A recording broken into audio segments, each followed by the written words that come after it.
What is going on, everybody, and welcome to a very interesting video.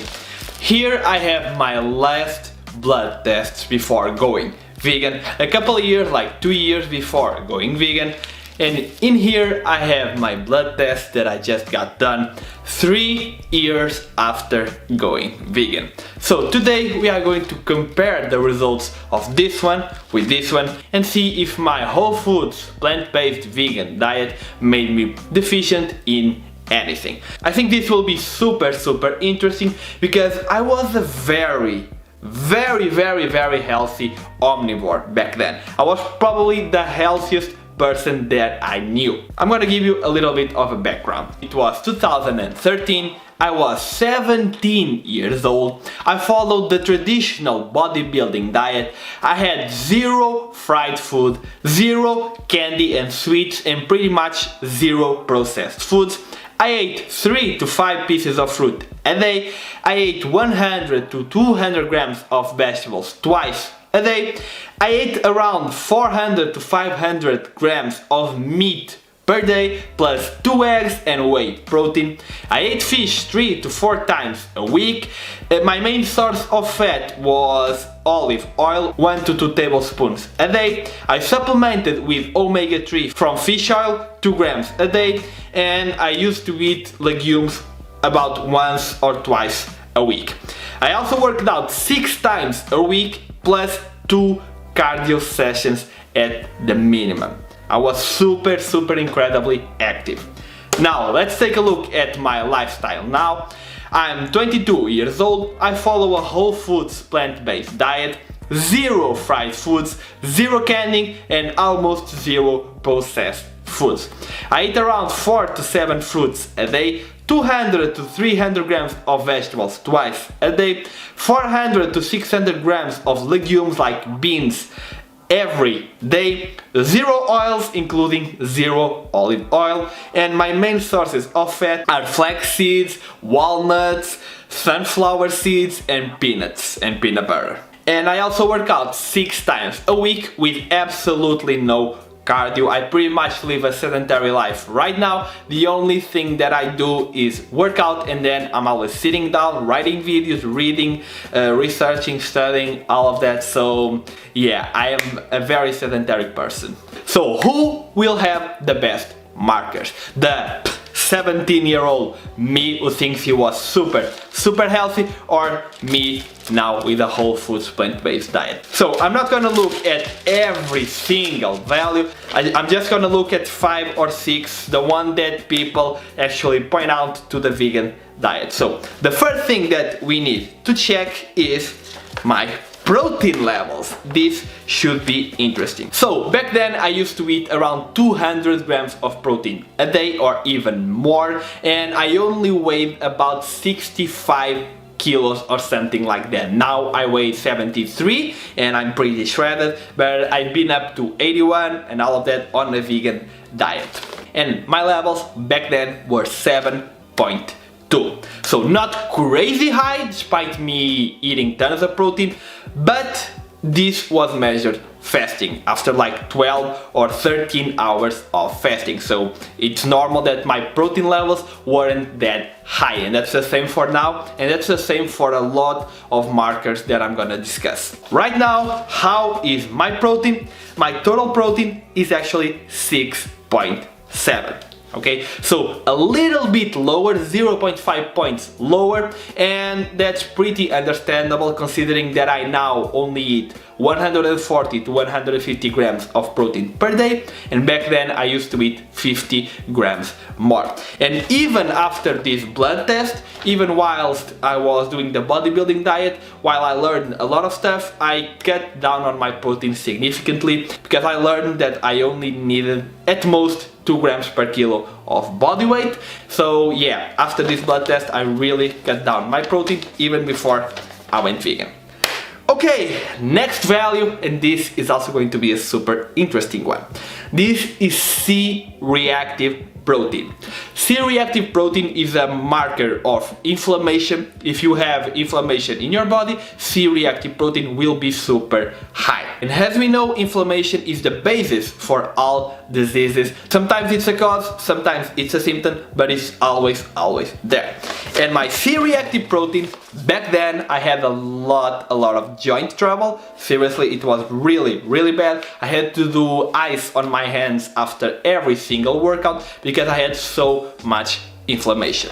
The C-reactive protein needs to be below 0.30, and back then it was 0.36. Again, animal products will cause inflammation in our body, and veggies, fruits and all of that will decrease inflammation in our bodies. And now for my C-reactive protein levels after 3 years on a whole foods plant-based diet, after pretty much most of my joint pain went away, my C-reactive protein levels are 0.01. Okay, so I have pretty much no inflammation in my body. And this is one of the biggest advantages that I felt transitioning to a whole foods plant-based diet, is really inflammation. Okay, next we have a very interesting one as well. It's cholesterol.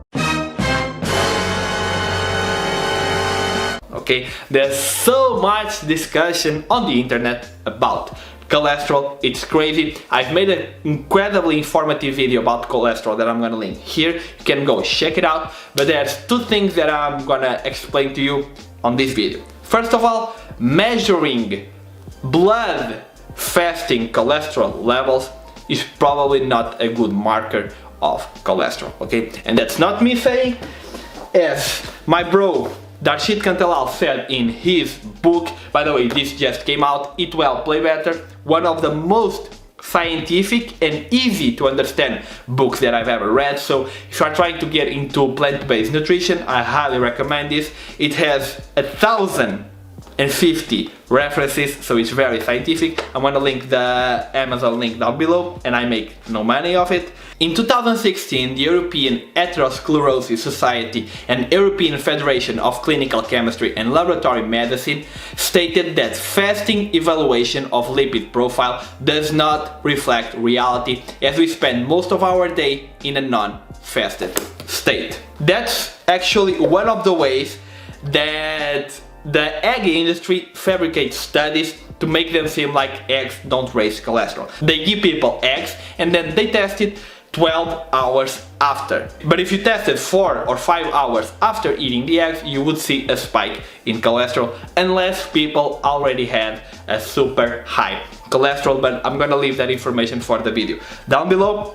And the second thing that you need to know about cholesterol is that the blood cholesterol that we really want, the only one that has been considered bulletproof for heart disease, is below 150 total cholesterol, okay? This is the only value that has proven heart attack proof, okay? You want to be below 150 and your LDL should be between 50 and 70. So, back then, my total cholesterol level was actually 159. So it was a little bit high, despite me being in great shape, being super young, being super active, and eating tons and tons of veggies, supplementing with omega-3 fish oil and all of that, and I had a little bit high cholesterol. And now my total cholesterol levels are 97. Okay, so this is a value that you should try and strive for. As far as LDL goes, back then I had 104 LDL, okay? We want an LDL between 50 and 70, and mine was 104. And right now my LDL is 54, okay? So that's a huge difference right there. Okay, and that's pretty much all the important stuff that I had to compare with my last ones. Now everything that I'm gonna tell you is new information for me, because I've never got most of my vitamins tested. I don't think I've ever tested a vitamin or a mineral in my life before, and now I did test. But because I don't want to make this video way too long, it was actually 20 something minutes, I'm gonna split this video into 3. This will be the comparison part, the one that you just watched. That's the only thing that I had to compare, the most important ones. Next video we are going to look into vitamins, minerals, and the other one will be specially for testosterone. Stay tuned, subscribe, like the video if you like the video. I'm gonna see you all in the next video. Peace! Oh, by the way, Vivo Life is having a sale. They just launched the new flavor, the banana and cinnamon protein flavor. So if you wanna try it out, it's the cheapest that it has ever been. So I'm gonna leave the link down below. Thank you so much for the support. And now, yes, peace out.